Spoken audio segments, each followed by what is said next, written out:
AOC says so many people in this country hate women. Oh, geez. Even the guy at the party who pulls out a guitar is like, way to ruin the fun. And who do you see on the horizon for 2028 in the Democratic primary? Right now? Yeah. Bill Maher said the quiet part out loud this year, and he didn't hedge it. Asked directly whether AOC should be the Democratic nominee in 2028, he didn't dodge the way most people on his own panel do. He just said it shouldn't be her. Here's the full case he laid out against her and Bernie Sanders together and why the argument holds up better than the online reaction to it suggested. Before we get into it, hit like and subscribe now. This channel breaks down exactly this kind of claim every week, and you don't want to miss the next one. Start with the moment itself, because it's worth setting up properly. Maher was discussing the massive crowds Bernie Sanders and AOC had been drawing on their Fight Oligarchy tour. Tens of thousands of people at stop after stop, genuinely record-breaking numbers for Sanders personally, bigger than anything he pulled during either of his own presidential runs. An audience member started clapping enthusiastically as Maher described the crowd sizes. Maher's response was dry. He thanked the guy, joked he was the always wrong guy, and then made his actual point. Big crowds are exactly the kind of shiny object Democrats keep chasing, and it's not what wins elections. His line was blunt. It's not about who shows up to a festival, it's about who shows up on Election Day, and he didn't see the rally tour as the ticket to that. Then he turned to Senator Tina Smith, sitting right there on the panel, and asked her directly whether she thought AOC should be the nominee. Smith gave the standard, safe, non-answer every sitting senator gives in that spot. It's not my job to pick the candidate. Maher didn't let that stand. He said, more or less, that it might not be her job, but it's his, and then delivered the line that actually made news. It shouldn't be her. That's a genuinely bold thing to say on national television, and it's worth being clear about what makes it bold. Not the opinion itself, since plenty of pundits have private doubts about any given candidate, but the willingness to say it flatly without the usual hedging to a sitting senator's face on a topic where AOC was polling as the frontrunner among likely Democratic primary voters at the time, trailing only Kamala Harris. Nate Silver himself had named her the frontrunner despite no formal campaign announcement. Maher wasn't taking a safe position. He was taking a position that ran directly against the polling and against the visible enthusiasm of the party's own base. It's worth digging into why Maher thinks the crowd numbers are actually misleading rather than encouraging, because that's the substantive core of the argument, not just a punchline about festivals. A rally draws people who are already energized enough to show up on a weeknight or a weekend, often traveling real distances, to stand in a crowd and cheer for a candidate they already support. That's a measure of enthusiasm intensity among the already committed. It tells you almost nothing about the much larger, much less energized population of persuadable voters who don't go to rallies at all, the people who decide competitive general elections precisely because they're not ideologically locked in either direction. Sanders drawing bigger crowds than his own two presidential campaigns ever managed is a real measurable phenomenon. It's also compatible with him losing both of those campaigns badly in the actual primary vote count, which is exactly what happened both times. The Coachella line is worth taking seriously too, even though it was delivered as a joke, because it captures something real about the format problem Maher was describing. Sanders showing up at a music festival generates a viral moment, a great photo, a lot of enthusiastic social media coverage from people who are already primed to love it. It does not generate persuasion. Nobody watching Bernie Sanders at Coachella who wasn't already sympathetic to his politics is having their mind changed by that appearance. It's content for the choir, not an argument for the skeptics. And Maher's broader critique is that a huge share of what looks like political momentum in this specific media environment is actually just that. Content that thrills an already sympathetic audience while doing essentially nothing to expand it. It's worth being fair to the other side here because the crowd numbers do mean something, even if they don't mean what optimistic coverage often implies. 34,000 people in Denver, 36,000 in Los Angeles, 20,000 in Deep Red, Utah. Those aren't nothing. They reflect genuine organic enthusiasm, not manufactured turnout, and they demonstrate real fundraising and organizing capacity that translates into actual campaign infrastructure. AOC's team touted a $9.6 million fundraising haul in a single quarter around the same period, which is a genuinely serious number for a sitting member of the House. Dismissing all of that as meaningless, shiny object chasing understates the real organizational value built during a tour like that. It's worth being specific about where those crowds actually gathered, too, because the locations complicate the simple, "this proves electability" reading in an interesting way. Several of the tour's largest stops happened in places like Salt Lake City and rural Utah, deep red territory where a Democratic candidate's actual path to statewide victory is essentially non-existent regardless of turnout. A packed arena in a state Democrats have no realistic chance of winning demonstrates that committed progressives will travel to see Saunders and AOC. It doesn't demonstrate that the tour is reaching or persuading the specific voters in the specific swing states that actually decide national elections. That distinction between where enthusiasm shows up and where the electoral votes that matter actually are is precisely the gap Maher's critique is pointing to, and the tour's own stop locations arguably reinforce his point more than they undercut it. But that's exactly why Maher's specific distinction matters. He wasn't arguing the tour accomplished nothing, he was arguing it doesn't answer the specific question of general election viability, which is a different question from base enthusiasm or fundraising capacity entirely. A campaign can have outstanding grassroots energy, serious fundraising, and enormous rally crowds, and still lose because it never solved the harder problem of reaching the tens of millions of persuadable voters who were never going to show up to a rally in the first place, no matter how big the crowd got. Sanders' own two presidential campaigns are actually the clearest evidence for exactly that pattern. Genuinely massive, energetic crowds, real fundraising success, and two decisive primary losses to more moderate opponents who never generated anything close to the same rally energy. That's really the through line connecting this moment to everything else Maher's said about this wing of the party throughout the year.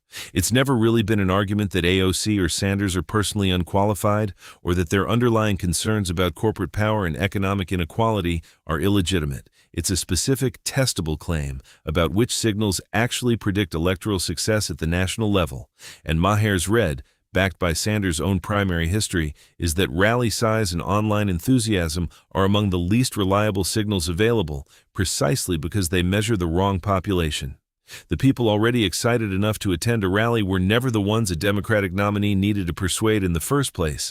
It's worth walking through Sanders' actual primary track record in a bit more detail, because it's the single clearest natural experiment available for testing Maher's claim.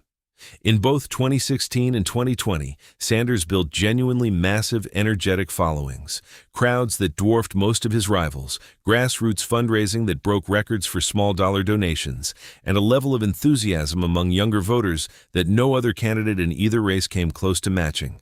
And in both cycles, he lost the nomination to a more moderate opponent who generated noticeably less visible excitement at the rally level. That's not a coincidence repeating itself by chance. It's a pattern, and it's specifically the pattern Maher is pointing to when he says he doesn't see the current tour as the ticket, not because the crowds aren't real, but because crowds of this specific kind have already been tested twice by the same candidate in the exact way that matters, and lost both times to opponents who were betting on a broader, less visibly excited coalition instead.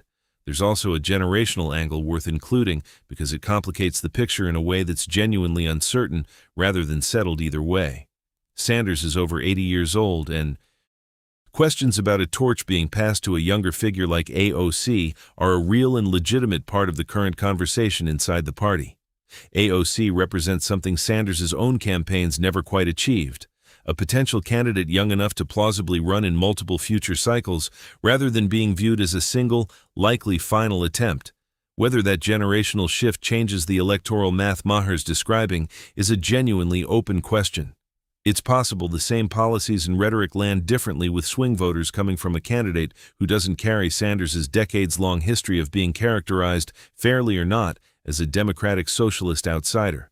It's also possible the underlying dynamic Maher's describing, rally enthusiasm not translating to broad electability, has more to do with the substance of the message than with the specific messenger delivering it, in which case a younger, fresher face wouldn't meaningfully change the outcome. That's really the core, unresolved question sitting underneath Maher's specific "it shouldn't be her" comment, and it's worth being honest that his own answer to it is more of an educated bet than a settled fact. Nobody, including Maher, actually knows for certain whether a Sanders-style economic message would perform differently in a general election coming from a 30-something congresswoman with a large social media following instead of an octogenarian senator who's run twice before and lost twice.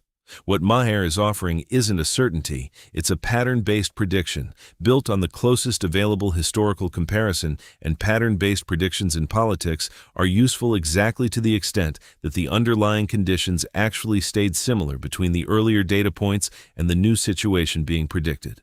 Whether AOC's specific circumstances are similar enough to Sanders's past campaigns for that prediction to hold, or different enough that it doesn't apply, is the actual question the party is going to have to answer with real primary results rather than punditry whenever she does eventually decide to run.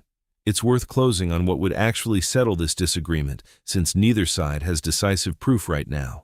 The next several election cycles, midterm results in swing districts, any future primary AOC actually enters, and how Sanders-style economic messaging performs when delivered by different messengers in different electoral environments, are going to generate real data that either supports Maher's skepticism or undercuts it.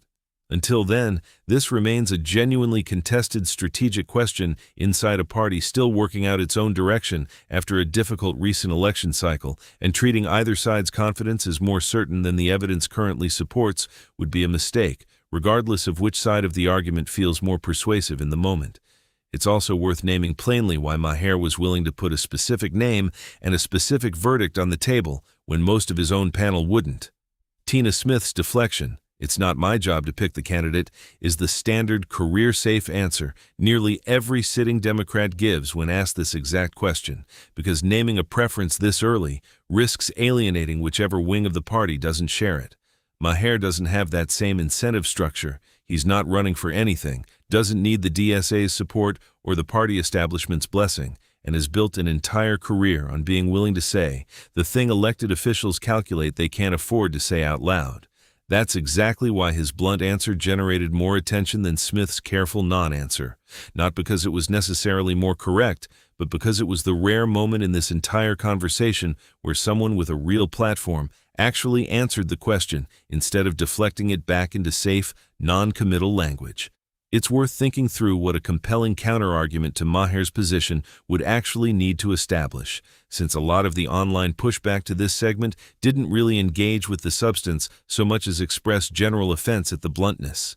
A serious rebuttal would need to do more than point to the rally crowd sizes or the fundraising totals, since Maher's whole point was that those specific metrics have already been tested and already failed to predict outcomes in Sanders's own prior campaigns. It would need to identify a genuine structural difference between the current moment and 2016 or 2020, something about the electorate, the opposition, or the candidate herself that would make the same enthusiasm translate differently this time. Some version of that argument exists. AOC's youth, her stronger social media fluency, a Republican Party that's shifted since Trump's first term, an electorate that's had additional years to feel the effects of exactly the economic conditions Sanders has been warning about. Those are real substantive points that a fair accounting of this debate should include, even if Maher himself didn't spend much time on them in the moment. That's ultimately what separates a useful disagreement from an unproductive one here.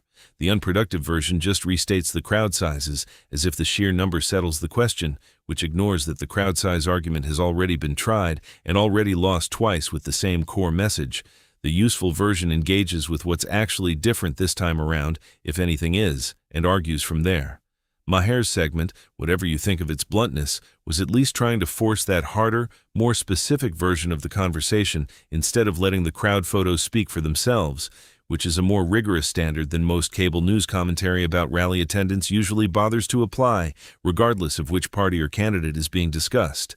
If you like this breakdown, make sure to like the video and subscribe so you catch the next one.